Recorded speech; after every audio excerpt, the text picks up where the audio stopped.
There's definitely an intersection between EDC flashlights and tactical flashlights, but which is the best at being both? Howdy y'all, my name is Knives Monroe, and on this video we're going to be comparing three flashlights to one another, starting with the Nitecore MH25 Pro, the Fenix PD36R Pro, and the Olight JAVELOT. Don't forget to like, comment, and subscribe if you haven't already, but without any further ado, let's get into it, shall we?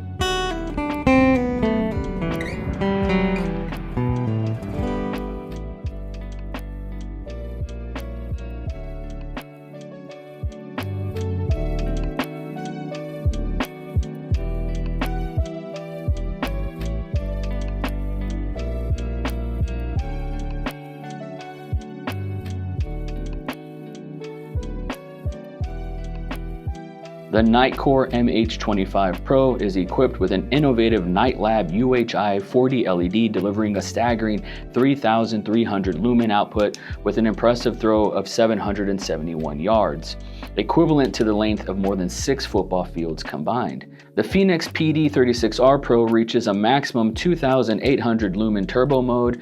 This flashlight can throw that light 1,247 feet or 380 meters. It has a dual tail light switch to control the on and off mode, and it has 6 lighting modes.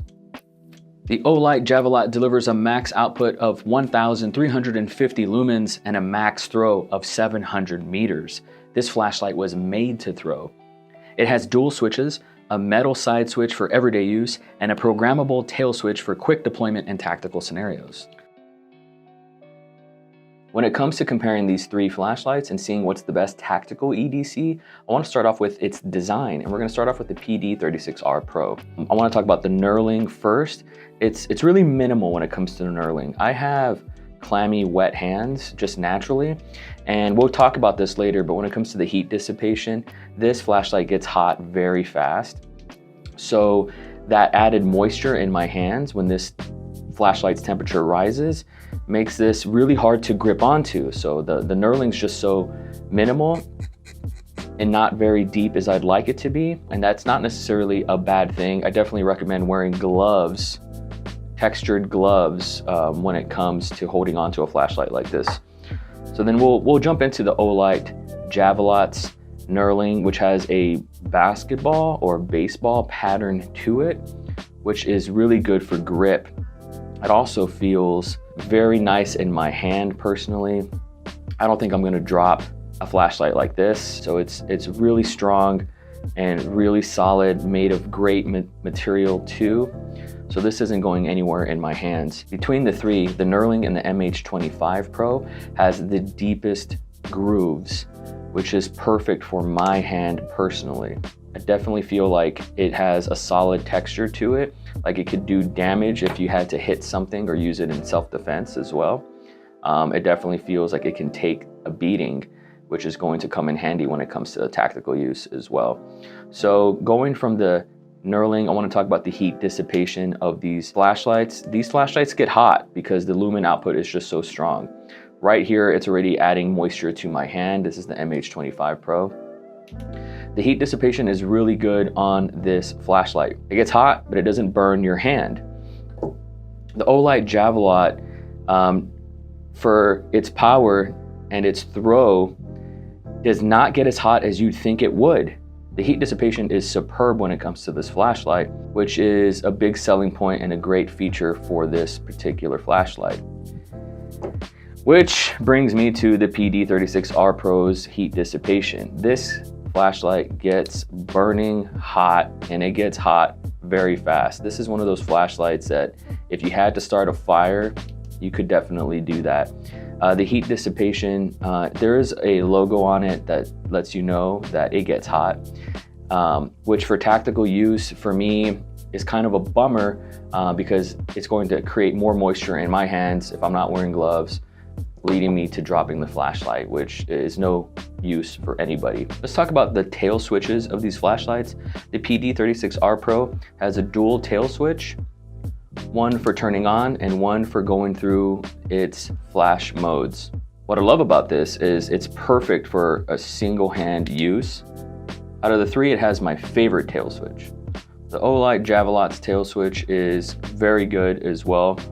superb for tactical use. Just use it with one hand. It also is charging capable too. So when you put the magnetic base on this, you can charge the tail switch. That's pretty well known when it comes to Olight.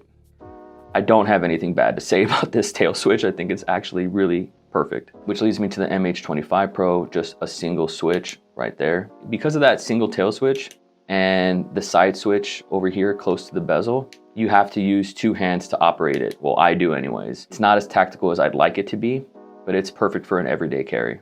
Let's talk about the bezel. The bezel in the Olight JAVELOT is the most aesthetic. They're beautiful with the blue accents. Feels like it can do the most damage with the ridges here. Perfect for breaking glass in case of an emergency.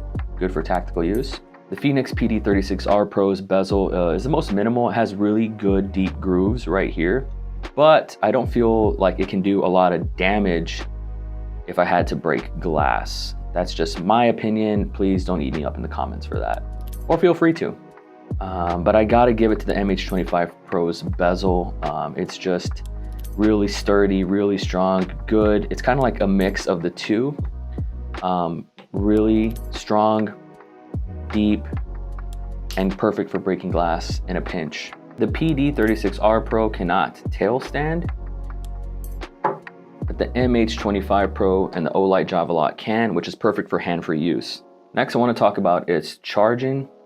You need the boot. You got to open it. For the PD36R Pro, USB-C charging, which is great. And it feels pretty solid. It's easy to get into. But the MH25 Pro's boot is probably my favorite of the three.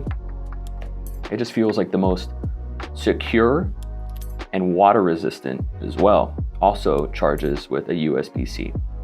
The Olight JAVELOT has its proprietary Olight magnetic base for its charging capability, which is great if you have those charging cables lying around. Let's talk lockout modes, which you're going to need for tactical use. It's like having a safety on your GUN. The Olight JAVELOT's lockout mode is just hold for moonlight mode, hold it for 3 seconds total, and it locks out. Not even the tail switch can activate that lockout mode, and then to reactivate it, turn it back on, you just hold for 3 seconds again, and we're good to go. We're back. That's important when it comes to these three flashlights. The MH25 Pro and the PD36R Pro don't have a lockout mode, but what you can do is half turn the flashlight and that deactivates it. It's sort of a mechanical lockout mode. It's a sort of do-it-yourself feature, if you want to call it that. Same thing with the PD36R Pro. Just do a half turn, and it ensures that it's not going to burn a hole in your pocket, which you're going to want that insurance when it comes to the PD36R Pro. Now, a feature that only the MH25 Pro has is its proximity sensor, which I'm a big sucker for proximity sensors. That's really cool. I love it. I just adore it. And it comes in handy in a pinch. You want to make sure that you're not going to be too close to something that you're going to set it on fire. So you can tell right here, you might be able to see the proximity sensor right there. It's that little black dot, which is a really cool feature in the MH25 Pro.